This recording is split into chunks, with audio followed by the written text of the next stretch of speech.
I just tested this WEN track saw, the cheapest track saw on the internet, and this video, I'm gonna give you my honest thoughts on whether you should invest in one of these or not. Let's go. Right off the bat, let me make sure we are all on the same page about what saw I am reviewing, because WEN has a couple of different versions of track saws. So this is the 7¼ inch blade track saw, and it is the corded version of this track saw.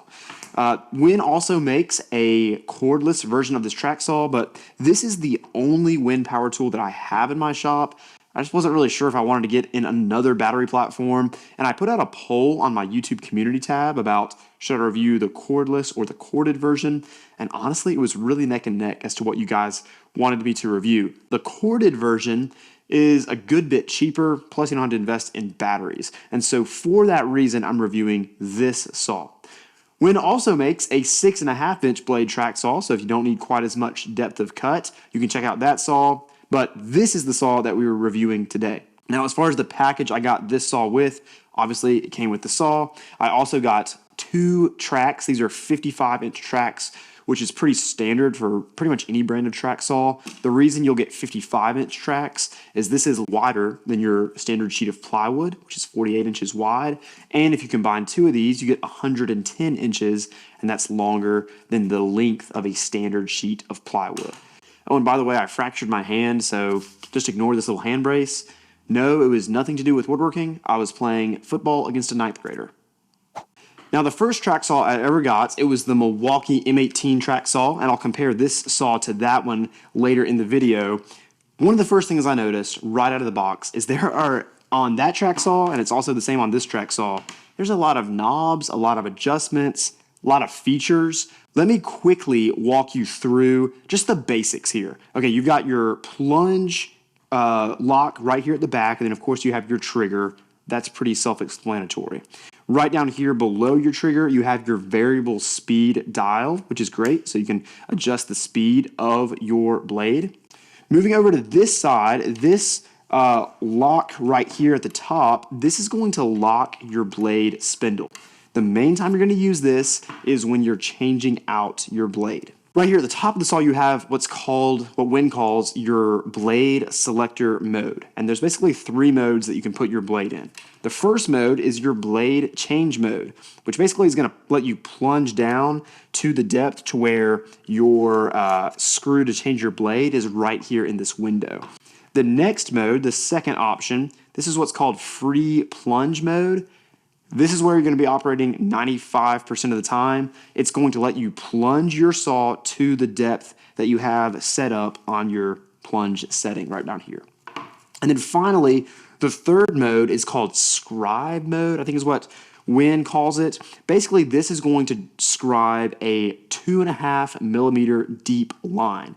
So let's say you want to, kind of mark out where your cut's going to be before cutting all the way through the material. You can do that in scribe mode. But like I said, about 95% of the time, at least for me, I'll be using this in free plunge mode. Then right over here, this is pretty standard for track saws. You have your plunge depth adjustment, and of course you have basically a setting for if you're using a track or if you're not using a track. That's a cool feature.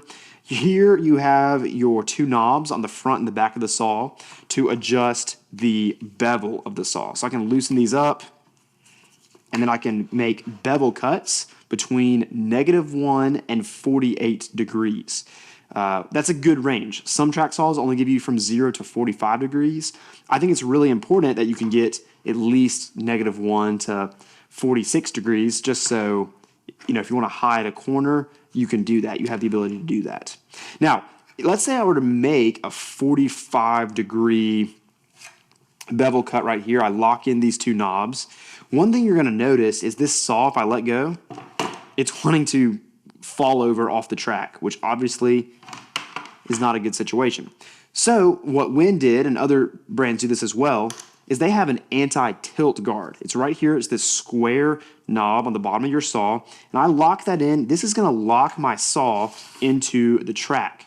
Now, just so you know, you still, even if you're making a bevel cut like this, you would still want to have your hand on the bottom of the track saw. Don't only rely on this little anti-tilt feature. make sure you have your hand here riding along the track so you can give plenty of support and stability to your saw. Also, right down here at the bottom of your tool, you have these two round knobs. What these knobs are doing are making sure that the saw is tight enough on the track that it's not moving laterally like this, but it's also not so tight that it's hard to move on the track. You don't want to be trying to force the saw. So you want these loose enough to where the saw can kind of glide down the track, but not so loose that you get a little bit of lateral movement, because that will lead to inaccuracies in your cuts.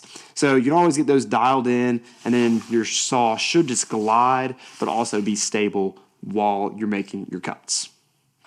Okay, let's talk about the overall feel of this saw before we power it on. I will say it's not near the quality of a Milwaukee track saw. I keep on referencing the Milwaukee just because that's my favorite. I've used the Milwaukee. I've used the Festool track saw, and it's very, very nice, as you would expect. I think I actually still prefer the Milwaukee. But if you take those two saws compared to this saw is just not as nice. Things that I particularly don't like, this plunge depth adjustment just kind of feels a little cheap, probably not totally accurate. Once again, not a huge deal. And if you're making plunge cuts where you're cutting all the way through a material, does it matter if your blade is an inch deep or an inch and a 1/16 deep? No, it probably doesn't make that much difference. So not a huge deal. It's just not the same quality as the Milwaukee depth adjustment. And I would say the same thing here for the bevel. On the Milwaukee, you get lots of positive stops. You get a positive stop at 0 degrees, a positive stop at 45 degrees, maybe a few others. This right here, you just kind of have to loosen this and hope for the best. And so if you really want to get a track saw where you can make down to like the 10th of the degree really accurate bevel cuts, this might not be the track saw that you want to invest in. However, if you just need to get pretty close, let's say you're doing some outdoor furniture or you're just breaking down sheet goods, this really is not going to matter all that much. I will say one more thing that I'm just noticing, and I'll be honest, I'm used to a cordless track saw. But this cord is already annoying me. I mean, I haven't even fired up the saw. I've just been talking to you about it, and I'm already getting annoyed by like just getting it out of the way. Now, I will say I'm going to usually have this saw hooked up to dust collection, so there's already going to be a hose, but I don't know, just for whatever reason, the cord kind of shoots out toward where you'll be standing because it shoots out this side of the saw. I don't know, just doesn't feel totally comfortable, but I don't know. I love cordless tools. Maybe that's just a preference thing. So these are just some things I'm noticing off the bat about this saw. And you're getting very nice depth of cut. This is the biggest track saw in my shop. The Milwaukee is, I believe, a 6.5 inch blade, not a 7.25. So there are some pros to this saw as well. Really, whether I can recommend this saw or not is going to come down to watching how it performs when we're making some cuts. Really quickly, I just want to take a pause and let you know how my setup is, how I'm making these cuts. I have my track saw hooked up to my Festool dust extractor. This thing is a beast. And since this is the corded version, I have the cord plugged into the dust extractor. So once this is on, as soon as I power up this tool, since it's plugged into my dust extractor, the dust extractor automatically turns on. Then once I release the trigger, the dust extractor automatically turns off. I don't have to turn this on, turn that off, vice versa, all that kind of stuff. I have my track set up right here. These tracks are great, very similar to the Milwaukee ones. In fact, I'm pretty sure they're compatible with the Milwaukee and the Festool tracks. For these cuts, I'm not having to link them, but they link just like the Festool tracks with these little bars. You just loosen the Allen key, slide it to the other track, tighten it up. It's pretty standard there. I'm also using a speed square just to make sure I'm getting square cuts. So I'll put my speed square up against one side of the plywood, make sure it's parallel or the track's perpendicular to that side. And then to clamp my track down to my workpiece, I'm using these micro jig dovetail clamps. Now you can obviously get track saw track clamps, That's a mouthful. You can obviously get those, but these I really like. They work as track saw clamps. They're also the dovetail clamps. So if you want to make a jointing jig or put dovetail grooves in your workbench, you can use these clamps as well. I'll leave these clamps linked down in the description. All the tools that I'm using in this video, they're linked down in the description.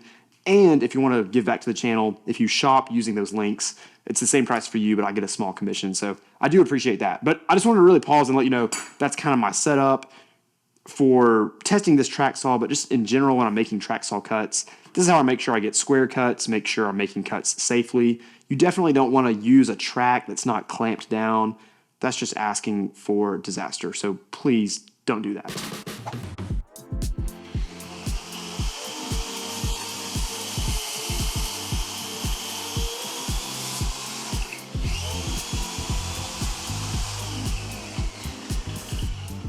Just so you are aware and don't get freaked out when you get your track saw, no matter the brand, typically this rubber on the end of your track, it's going to be a little bit longer than it needs to be. So your first cut you make on these tracks, you're going to cut off this little rubber bit. Do not freak out. Don't think I've done something wrong. I should have mentioned that earlier, but I just started making my first cut. And yeah, once you cut that rubber off, you're going to have a zero clearance edge, and so you can put your track down on your workpiece. You're going to know exactly where that cut's going to be based on the edge of the rubber. So just don't be weirded out if you see that rubber come off.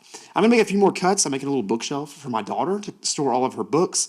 This will give me a little bit of time just to get a feel for this saw, and then I'll come back with my final thoughts on this thing.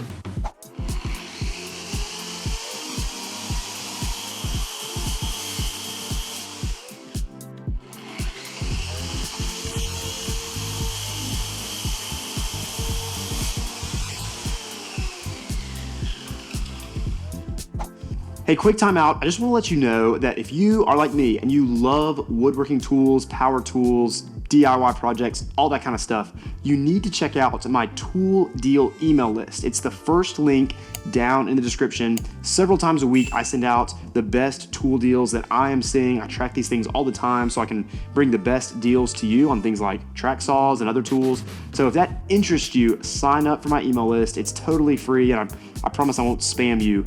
It's just going to be great tool deals delivered straight to your inbox. All right, enough of that. Let's get back to this review. So after putting this saw through the paces, let me give you my thoughts, my honest thoughts on this WEN track saw. Let me start off with the cons, just things that I don't really like.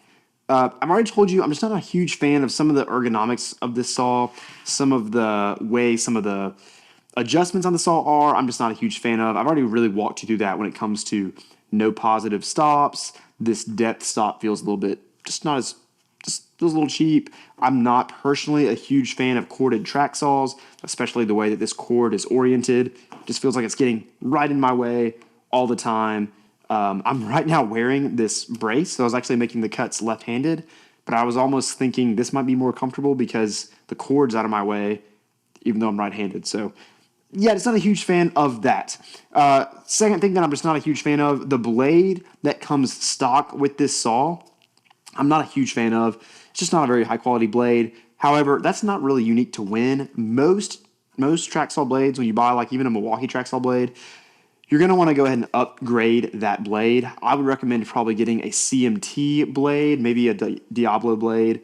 Those are two brands that I think are generally pretty good. But you're going to want to update that blade for sure, just because it's not going to stay sharp for long. You're not going to get the best possible cuts. One other thing that I was just not a huge fan of, it wasn't terrible, it was not terrible, but it wasn't great, was the dust collection. Now, a nice thing about the dust collection was it does fit, this dust port does fit my Festool dust extractor, which is awesome. Don't need to get any kind of adapters. That's always annoying when you have to buy those. So it fits there, but you know, you can see in some of these B-roll shots, there was just still some dust that, I don't know, I just felt like the dust collection could have been a little bit better. But that's being nitpicky. I mean, I made lots of cuts, and I don't know, maybe I'm being too harsh on it. I felt like it could have been better. I think the Milwaukee dust collection is a little bit better on their track saw. So those are really my main cons. Let's talk about the pros. I've already mentioned this has great cutting depth. This is a 7 1/4 inch blade. a lot of track saws on the market, including the Milwaukee track saw, including the Festool track saw. They will not give you this much depth of cut. So that is very, very nice. I think the other thing about this saw that honestly is just really a big selling point is the price point. This is one of the cheapest, as far as price, if not the cheapest, track saw that I have ever seen on the market. But when I started using the saw, it still is a quality saw. It's going to be able to make all the cuts that you're going to need it to make.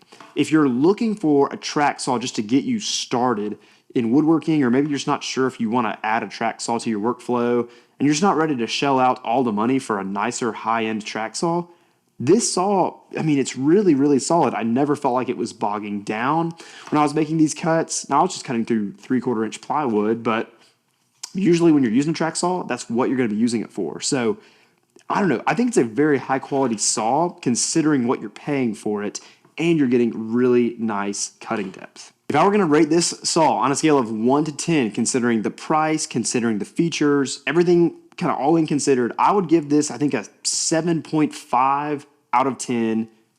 Really my only gripes being, don't love some of the ergonomics, don't love it being corded, and I don't love the dust collection.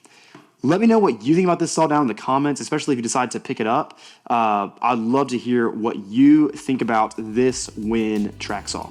Hey, if you enjoyed this video, check out one of these two videos right here. Can't wait to see you right over here.